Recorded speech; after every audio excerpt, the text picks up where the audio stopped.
প্রিয় দর্শক, আসসালামু আলাইকুম। আপনারা নিশ্চয়ই জানেন যে গত ১৮ তারিখে ফরিদপুরের মধুখালীর ডুমাইন পঞ্চপল্লীতে যে মর্মান্তিক মধ্যযুগীয় কায়দায় ২ ভাইকে পিটিয়ে হত্যা করা হয়েছে।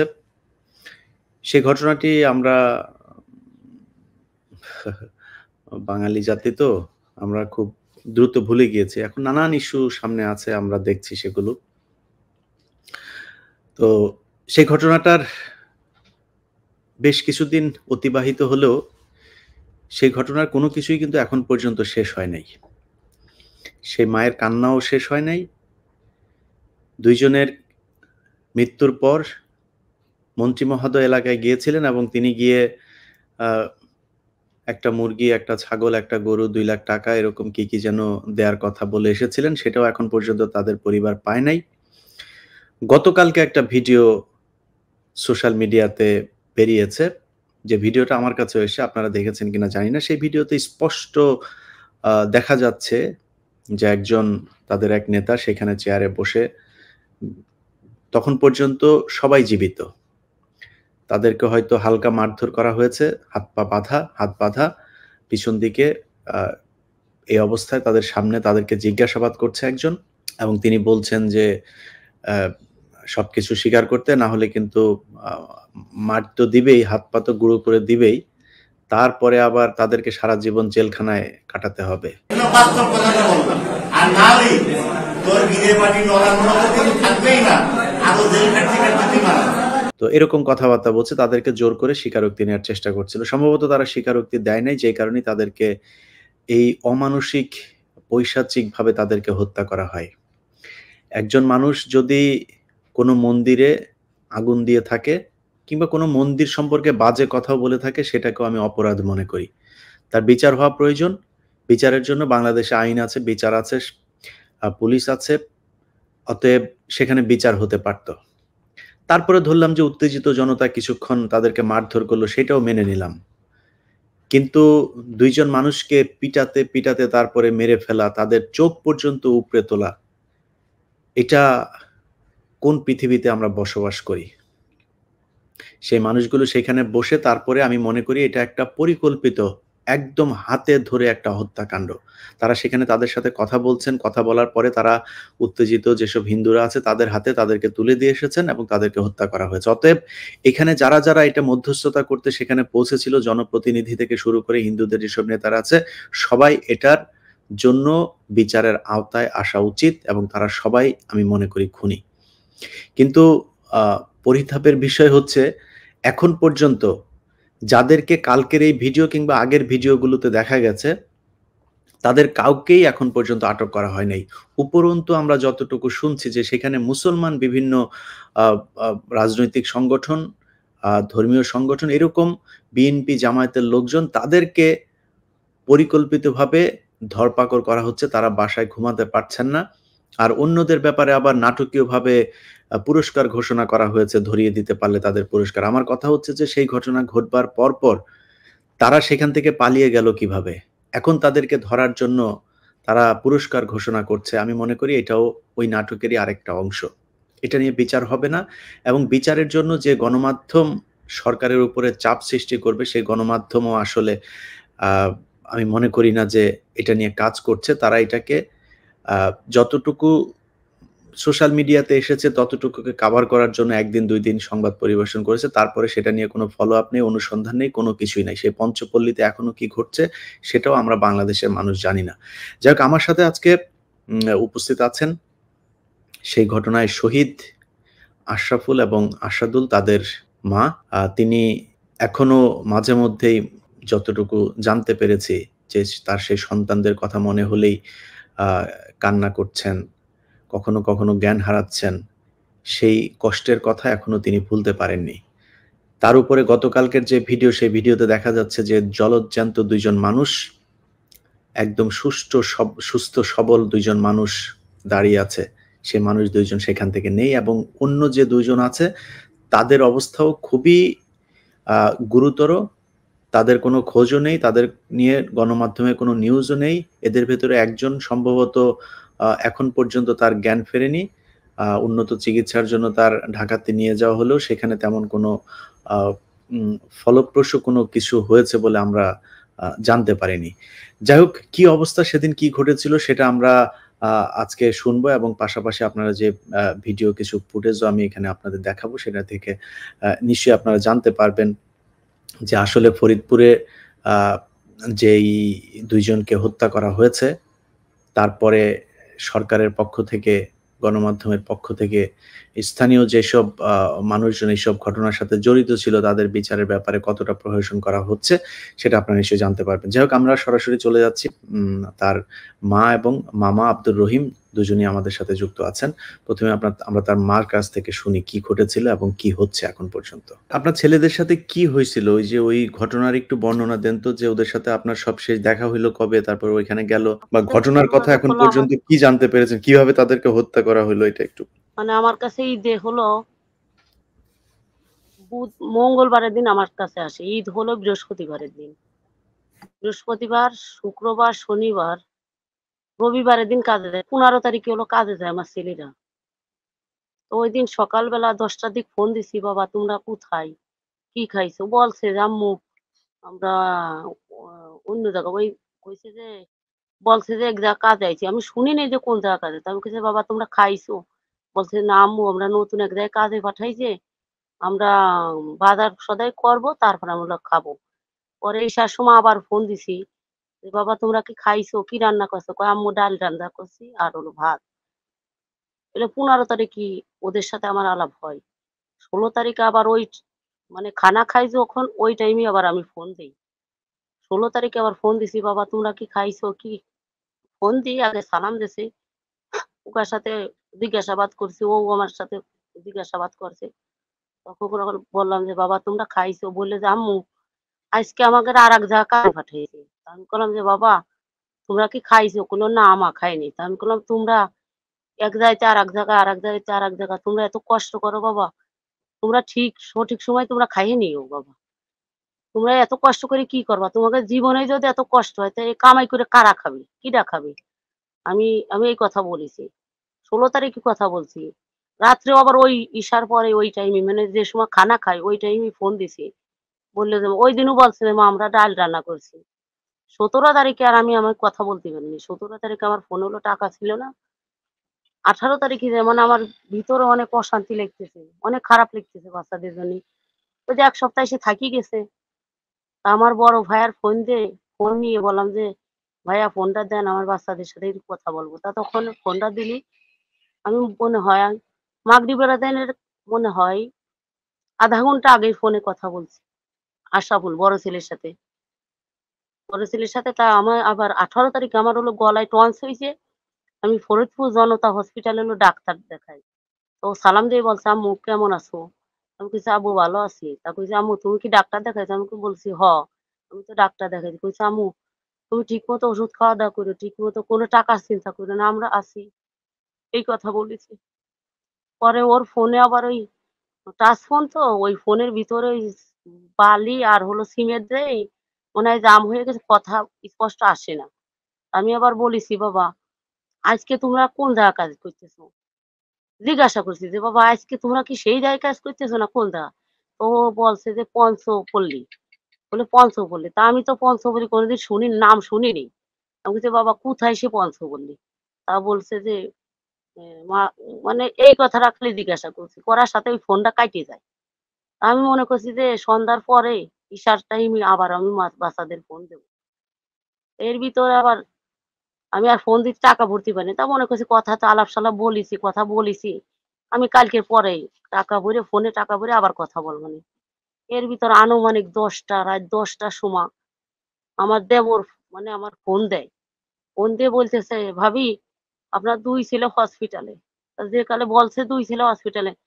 আমি বলতেছি মনে, মনে ভাবতেছি যে আমার ২ ছেলে যদি হসপিটালে থাকে তাহলে আমার মনে তো কোনো অসুবিধা নাই। সন্ধ্যার সময় যেহেতু কথা বলছি, আমার ছেলেরা তো বলতো যে, "আম্মু আমার এই সমস্যা, এইটা হইছে।" আমি বিশ্বাস করতেছিনি। তারপরে আবারও ফোন দিছে। মানে এরপরে আবার মানে ১০-২০ মিনিট পরে আমার এক দেবরের বোর দিয়ে কথা বলাইছে। যে, "আশরাফুলের আম্মু, তোমার মনিরা হসপিটালে।" তখন আমি মনে করছি ওরা কি কোনো প্ল্যান নিয়ে ষড়যন্ত্র, কারণ আমি থাকি আমার বাবার বাড়ি। মনে করছি কি যে ওরা কি কোনো প্ল্যান নিয়ে আমারে কি ষড়যন্ত্র করে এই কোনো কিছু করতেছে নাকি? মানে এই মানে মনের সাথে এই প্রশ্ন করতেছি। তখন আমার ফোনে আমার ওই হাসব্যান্ডের বাড়ির অনেক নাম্বার ছিল। মানে আশেপাশের অনেক নাম্বার ছিল। তখন আমি তাদের ওই ফোনে মানে যে এই কথাটা সত্যি কি না মিথ্যা আমি যাচাই করে নেই। তখন আমি ফোনে কথা বলি। অনেকজনে ফোন দেই। অনেক। তখন রাত মনে হয় ১২টা ১টা আনুমানিক। ১২টা বেজে গেছে। মানে তখন আমি ফোন দিছি। অনেক ফোনই বন্ধ। কিন্তু আমার এক ননদের ফোনে ফোন দিছি। সে বলল কি, "ভাবি আমি তো মনিকের খবর আমি বললাম, "আপনি কোন জায়গা?" বলল যে, "আমি আমার মেয়ের বাড়ি।" তা আমি বললাম যে, "আমার মনিকের বলে এই হইছে।" কয়, "ভাবি আমি তো বাড়ি না। আমি আপনার খবরটা দিতে পারলাম না।" তখন আমি একবার উঠতেছি, একবার বসতেছি, একবার উঠতেছি, একবার। মানে আমি শুতে আর পারতেছি না। মানে খবরটা শুনে মানে নিজের কাছে নিজের অনেক খারাপ লাগতেছে। কিন্তু অত রাত আমি কিভাবে বেরোবো? যেহেতু বলতেছে হসপিটালে। আমি অনেক জিজ্ঞাসাও করতেছি। ও এর ভিতরে আবার ফোনটা বলতেছে কি, এর ভিতরে আবার আমার মনির ফোনে ফোন দিছি যে, আমি আমার ছেলেদের কাছে আগে জিজ্ঞাসা করে নিই সত্যি না মিথ্যে। পরে ফোন দেই, ফোন ধরে হলো লিটন। মানে ওই ফোনটা রিসিভ করে হলো লিটন। আমি লিটন একবার খালি বলল, আমি বললাম, "এই লিটন" মানে আমি ওর কাছে জোর তাপ দিয়ে বললাম, "এই লিটন আমার আশরাফুলের কি হইছে রে?" কয় যে, "সমস্যা হইছে।" কয় না যে কি সমস্যা হইছে। আমি কই, "ওরা কোথায়?" কয়, "হসপিটালে।" তাহলে ওরা আমার ভাইঙ্গে কয় না যে মারামারি হইছে কিংবা আপনার মনিকের মাইরে ফেলাইছে। এরকম কোনো তথ্য আমার কাছে দেয় নাই। তখন লিটনের কাছে ওই শব্দটাই খালি আমি শুনেছি। শোনার পরে আর ওর অনেকবার ফোন দিছি। কিন্তু আমি ফোনে ও ফোন রিং করছে, অনেকবার ফোন দিছি। ও ফোন রিসিভও করে নাই। আমার সাথে আর কথাও বলে নাই। তখন আনুমানিক রাত ২টা বাজে। তখন হলো আমার দেবর আবারও ফোন দিছে। "ভাবি আপনার মনিকের ফরিদপুর নিয়ে গেছে।" তখন আমি ওই যে যে কাজে যাই নিয়েছে জালন, ওর নাম্বারটা আবার জোগাড় করছি। মানে ওর বোন আবার আমাদের বাড়ির পাশে বিয়ে দেয়া, তার বাড়ি স্বাস্থ্য গেছি। বোন। মানে তার চাচাতো বোন যে ওই বাড়ির ভিতর যেহেতু ওর বোন জালন আচ্ছা। দিছে নি, ওই বাড়ি গেলে আমি ওই নাম্বারটা জোগাড় করতে পারবো। তখন ওই বাড়ি যেয়ে নাম্বার জোগাড় করছি। জোগাড় করলেই জালনের ফোন হলো বন্ধ। পরে আমি আবার ওই জালনের যে বউ নাই তারে বলছি, "কাকা তাহলে জালনের ফোন যেহেতু বন্ধ, তাহলে ওর বাবার ফোন নাম্বারটা আমার কাছে দেন। আমি কথা বলি।" এই কথা বলি সেই নিজের ফোন দিয়ে ওই জালনের আব্বার সাথে কথা বলে। কথা বলি জিজ্ঞাসা করছে যে, "আব্বা কোথায়?" তা বলছে, "আমরা থানায়।" তখন আমার মনের ভিতর বাড়িতে উঠিছে যে নিশ্চয়ই কোনো কারণ হইছে। তারপরে যে বলছে তা না, তারপর বলছে কি, আমি এর ভিতর আবার ওই যে চাচা ওই শ্বশুরের কাছে শুনবার বলছি যে, "শোনেন তো শাহজাহানের ২ ছেলে আশরাফুল, আসাদুল ওকার কি হইছে?" তখন যেই এই কথা জিজ্ঞাসা করেছে তখন বলছে যে, "ওকার ২ ছেলেই ফরিদপুর হসপিটালে মারা গেছে।" তখন ফরিদপুর আমার ২৫০ ফিটের কাছে আমার এক খালাতো বোন ২৫০ ফিটের পাশেই। তার মেয়েরাও হসপিটালে চাকরি করে। মানে নার্সিং পড়তেছে। তখন আরো অনেক এলাকার নার্সিং ছেলেরা ওই বাসায় আমার খালাতো বোনের বাসায় করে। মানে নার্সিং করে প্রশিক্ষণ করতেছে। তখন আমার খালাতো বোনরে ফোন দিয়ে যে, "আপা আপনি তদন্ত নেন। ৫০০ বেডে হসপিটালে যেয়ে তদন্ত নেন যে আশরাফুল নামে ১১ টা আনুমানিক ১১ টা এর ভিতরে কোন রুগী কি ভর্তি হইছে নাকি?" তখন কয় তখন তারা যায়ে বলে, তখন তারা কয়, "কোন বিষয় নিয়ে ভর্তি হইছে?" মানে এই জিজ্ঞাসাবাদ করছে। তখন আমার বোন আবার আমারে ফোন দিছে, "আয়েশা তুমি জিজ্ঞাসা করো যে কি উপলক্ষে ওই বাচ্চাদের মারছে? এই রুগীর কি সমস্যা? না বললে তো আর বাই করতে পারবে না। অনেক রুগী।" তখন আমি আবার ওই যে আমার চাচার কাছে গেছিলাম, ওই জালনের বউ নাই। সে বলছে যে সে আবার জিজ্ঞাসা করছে। বলছে যে এরকম পঞ্চপল্লীর লোকেরা ওই পূজার ঘরের ওই আগুন ধরানোর বিষয় নিয়ে আমার মনিরা ডাক দিছে যে, "আপনাদের এই যে ঘরে আগুন ধরে গেছে।" তারা ওই সন্দেহমূলক করে আমার মনিকের মারধর করে মারিয়ে ফেলেছে। তখন আমার বোন ওই বিষয় নিয়ে হাসপাতালে গেছে, শুনেছি জিজ্ঞাসাবাদ করছে। তখন তারাই বলছে যে, "হ্যাঁ, এই যে আশরাফুল, আসাদুল ২ ভাই মারা গেছে।" তখন আমারে ফোন দেয় যে, "আইসা তোমার ২ ছেলেই মারা গেছে।" এই যে ঘটনাটা ঘটলো, এই ঘটনা ঘটার পরে এখন পর্যন্ত যেই ঘরের ভেতরে এই ঘটনা তারপরে আমরা আরো অনেকের নাম শুনছি, চেয়ারম্যান, অজিত আরো কার নাম শুনছি।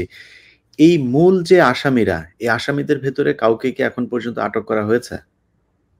না, আমরা সঠিক জানতে পারিনি। মানে আপনারা যে অবস্থা এখন বিচার বা আটকের যে গ্রেপ্তারের যে অবস্থা চলছে, এটাতে আপনারা সন্তুষ্ট?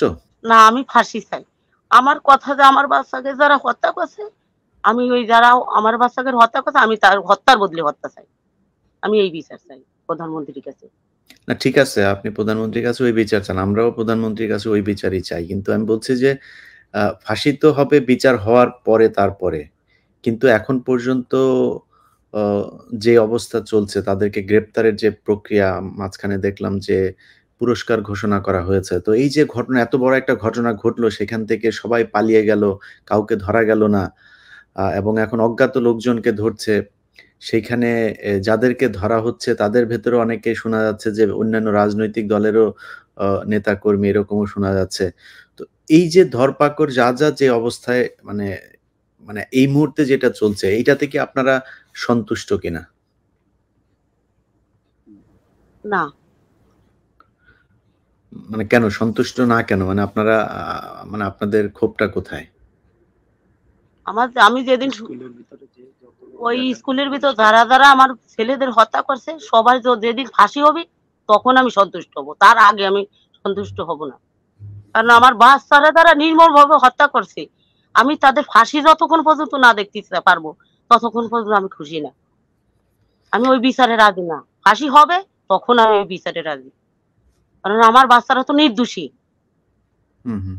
আমার বাচ্চারা অন্যায় করতো, আইন ছিল। আইনের মাধ্যমে আমার বাচ্চাদেরই দিত, শাস্তি দিত। আইন করতো। ওনারা নিজে হাতে আমার বাচ্চাদের হত্যা করলো। এর বিচার আমার যেহেতু আমার বাচ্চাদের হত্যা করছে, আমি হত্যার বদলে হত্যা চাই। তাদেরকে তো আর ফেরত দিতে পারবে না। তো আর্থিক একটা সুযোগ সুবিধা অন্তত রাষ্ট্রের পক্ষ থেকে দেয়া উচিত। তো এখন পর্যন্ত মানে বাংলাদেশ সরকারের বা স্থানীয় যে আপনাদের জনপ্রতিনিধি আছে, তারা কি পরিমাণে আপনাদেরকে আর্থিক সহায়তা করেছে? তারা এমনি আশ্বাস দিয়েছে যে বলছে যে আমার একটা ঘর দিয়ে দেবে, একটা গাভী কিনে দেবে, ২ টা ছাগল দেবে। কিন্তু আমার তো বাচ্চা হারা। বাচ্চা হারাই তো আর আমার ওইটাই পরিপূর্ণ হচ্ছে না। আমি তো বাচ্চা হারা। আমি কি সেই বাচ্চা ফিরে পাবো? আমি ফিরে পাবো। আমার মনে শান্তি এই সময় পাবো। যখন দেখো যারা আমার বাচ্চাকে হত্যা করেছে, তাদের হত্যা হইছে তখন আমার মনে শান্তি পাবো। যা বললেন এই যে ছাগল, গরু, টাকা-পয়সা এগুলো কি আপনি হাতে পেয়েছেন এখন পর্যন্ত? না, আমি বাজেট করছে এখন জানি না কোন কে সময় দেবে না কি। এটা কে দিবে বলছিল আপনাদেরকে? এটা আমাদের এটা আসলে আমরা ওই জায়গায় উপস্থিত ছিলাম না। তো আমাদের মাননীয় মন্ত্রী উনি অনেক সুন্দর করছে যে আ আমার যে বউ নাই তার একটা গাড়ি হয়তো শুনছেন যে কিছুদিন আগে চুরি হয়ে গেছিল। তারা একটা গাড়ি কিনে দিতে চাইছে। আবার তার যে হুম। কিছু ঋণ ছিল সেটা ঋণের টাকাও দিয়ে দিতে চাইছে মন্ত্রী সাহেব। মানে তো ৳২,০০,০০০ তারা দেয়ার ঘোষণা করছে। আর এর ভিতরে মন্ত্রী সাহেব উনি আমাদের যে মাননীয় মন্ত্রী উনি বলছে যে মানে আমার বোনকে যেহেতু তারই ২ টা ছেলে এভাবে শহীদ হইছে, তার ছেলের জন্য আমরা একটা বাড়ি নির্মাণ করে দেব। আর একটা ভালো দেখে একটা গাভী আর ২ টা ছাগল। যাতে কতদিন উনি আগে এটা লালন-পালন কতদিন করে আগে বলছিল মোটামুটি এটা? এটা কতদিন এটা আগে হয়তো বিগত ১ সপ্তাহ হইতে পারে। হুম, হুম। মানে যাই হোক যেকোনো ১ সপ্তাহের ভিতরে যেকোনো একদিন হয়তো ৭-৮ দিন অতটা খেয়াল হবে না। তো আমাদের এরকমের করছে। তারপরে আমরা আমাদের মন্ত্রী সাহেবের বাসায়ও গিয়েছি। উনি আমাদের আশ্বস্ত করছে যে এর সাথে যারা জড়িত, এই হত্যাকাণ্ডের সাথে যারা জড়িত তাদের আ খুব, খুব দ্রুতভাবে আরকি তাদের আ ধরা আরকি তাদের আইনের আওতায় আনার আশ্বাস দিছে।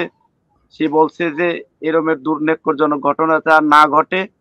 আর যারা এর সাথে জড়িত আমরা তাদেরকে আমার বোনকে আশ্বাস দিচ্ছি যে তাদের খুব দ্রুতই বিচারের আওতায় আনা হবে এবং কি বিচার কার্যক্রম সম্পূর্ণ করবে। এই করা কথা করা করা বলছে হচ্ছে মাননীয় করা হচ্ছে সেটা?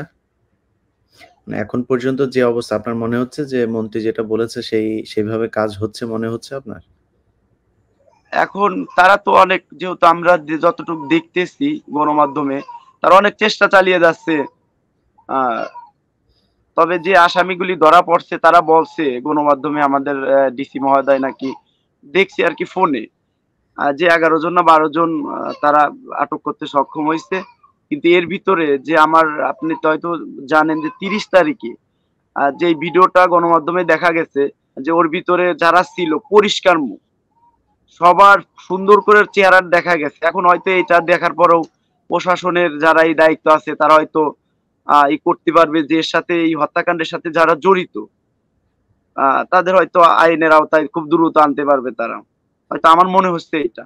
না, কিন্তু সেইটাও তো বেশ কয়েকদিন হয়ে গেল। মানে এখন পর্যন্ত সেই চেয়ারম্যান কিংবা ওইখানকার যেসব হিন্দু যেই নেতারা আছে তাদের কাউকে যে ভিডিওটার কথা বলতেছি এটা হলো গতকাল 30 তারিখ, মানে একদিন আগে এই ভিডিওটা পরিষ্কার ভাবে আর কি গণমাধ্যমে দেখা গেছে যে ওই ভিতরে, মানে আমাদের বাইক নিয়ে গিয়ে তখন কিন্তু কোনো অত্যাচার করা হয়নি, ওদেরকে মানে বাঁধতেছে, ওদেরকে মারার একটা প্রস্তুতি, মানে স্কুলের রুমের ভিতরে আটকানো দেখা গেছে, আর বাহিরে অনেক লোকজন আছে ওর ভিতরে। এখন হয়তো চেয়ারম্যানের দেখা গেছে, মেম্বার, তারপরে ওই জায়গা আরো ছিল অনেক লোকজন।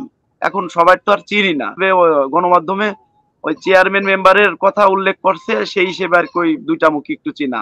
আমাদের একটাই দাবি, হয়তো আপনার মাধ্যমে হয়তো দেশ দেখবে, মানে সারা দুনিয়াবাসী হয়তো দেখবে, তবে আমাদের একটাই, আমাদের প্রধানমন্ত্রী ওর ভিতরে যারা নিরীহ তাদের কথা বলবো না, কিন্তু ওই হত্যাকাণ্ডের সাথে যারা জড়িত তাদের যে শাস্তি হওয়ার দরকার, এটা আমাদের মাননীয় প্রধানমন্ত্রী শেখ হাসিনা উনি করবে আশাবাদী আমরা। কি আমার এই যে বোনের 2 সন্তান হারাইছে, এমন সন্তান, এমন কোল হারার জন্য কোনো মা না হয়। অতিশেরে একটা কথাই বললি, আমার বোনও অসুস্থ, আমরা ওর সাথে অসুস্থ, কারণ এমন একটা ঘটনার পর কোনো পরিবারের লোকজন সুস্থ থাকতে পারে না।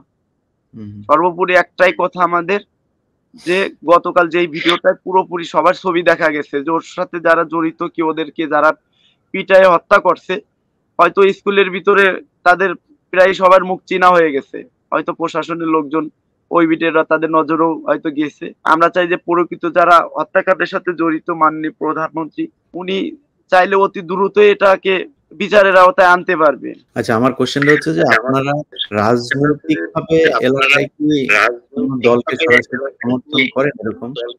না, আমরা কোনো দলের সমর্থনই করি না, তবে সুস্থ একটা বিচার বলতে এটাই যে আমরা তো সাধারণ মানুষ, বুঝছেন, আমরা যতটুকু এই যে যাটা আমাদের সন্তান হারাইছি, এখন আমরা ওই গণমাধ্যমে যেটুক দেখছি ওইটুক দেখেই কথা বলতেছি। আমাদের ওই পরিশেষে আমরা হয়তো অনেক গোছায় কথা বলতে পারবো না, তবে একটা কথাই আমাদের, যে ওই স্কুলের ভিতরে যারা আমাদের এই ভাগ্নে, আমার বোনের ছেলেকে যারা নির্মমভাবে হত্যা করছে, মাননীয় প্রধানমন্ত্রীর মাধ্যমে আমরা তাদের ফাঁসি চাই। আমাদের এই কোনো মার কোল এরকম আর খালি না হয়। অন্য যে কজন আহত হয়েছে সে ব্যাপারে কি জানেন? সে ব্যাপারে বলতে যতদূর জানতে পারছি যে তারা হসপিটালে আছে, তাদের অবস্থা গুরুতর, একজন আহত বেশি গুরুতর, তাকে ঢাকা কোন এক হসপিটালে আছে, আর একজন ফরিদপুরে আছে, এর বাইরে আর জানি না। আচ্ছা, তাদেরকে কি সরকার থেকে কোনো সাহায্য সহযোগিতা করা না, হচ্ছে? এটা আমরা আসলে জানি না। কি দেশে না দেশে এটা বলতে পারবো না, মানে জানি না। মানে যতটুকু জানি যে আমার বোনের জন্য ওই যেটা আমাদের মাননীয় মন্ত্রী করছে, তারপরে এবং কি ওই ঘটনার পরেও এসিলেন্ট, মানে উনি নিজে বাড়িতে এসে মানে খাবার অনেক কিছু আমাদের বাড়িতেও এসে দিয়ে গেছে, মানে চাউল ডাউল তেল লবণ এই সব কিছু খাবার দিয়ে গেছে, আমাদের বাড়ির এসে দিয়ে গেছে আমার বোনের। আচ্ছা, আর্থিকভাবে কথাটা আমি বলি, আর্থিকভাবে যতটুকু সহায়তা আপনারা পেয়েছেন আপনার এই সন্তানের জীবনের বিনিময়ে, তো সেটা টোটাল আপনারা জানেন, সরকার আমাদের 2 লাখ একটা গরু একটা দিবে বলেছে। তো আর্থিক যেটুকু সুবিধা আপনাদেরকে দেওয়ার আশ্বাস দেওয়া হয়েছে ভাষ্য অনুযায়ী সেটা পর্যন্ত পান। যদি পান, এটুকু আপনাদের জন্য যথেষ্ট? আসলে যেটা হারাইছি আমরা মূলত, তবে সরকার আমাদের যতটুকুই করছে, আমাদের মাননীয় মন্ত্রী যতটুকু আমাদের আশ্বস্ত করছে, সে বলছে যে আরো আমরা আপনাদের পাশে আছি, যে সমাজ যেটা মানে যথেষ্ট পরিমাণ চেষ্টা করো আপনাদের পাশে থাকার জন্য। আসলে আপনাদের সন্তান যেহেতু মাননীয় মন্ত্রীর আমি কথাও আপনাকে বলছে যে আপনাদের সরাসরি সন্তানকে প্রশ্ন তুলে দিতে পারবো না। এর যে একটা বিচার ব্যবস্থা সুন্দর যাতে এদের সাজা হয় সেই প্রশ্ন করেছেন। এদের যে যাতে যেভাবে এই মানে ক্ষেত্রে আপনি সর্বোচ্চ শাস্তি হয় সেটা আরকি আমাদের আশ্বাস্ত করছে। ওকে, আমি সেটাই বললাম যে উনি যতটুকু আপনাদেরকে সহায়তা করার আশ্বাস দিয়েছেন, এটুক আপনাদের জন্য যথেষ্ট, তাই তো? আর কোন সহায়তা বা কোন কিছু প্রয়োজন? আসলে আমাদের তো সাহায্যটা ওটা বড় কথা নয়। আমাদের তো সন্ধান হারাইছি। আমাদের বিচারটাই হলো ওইটাই আমরা বড়।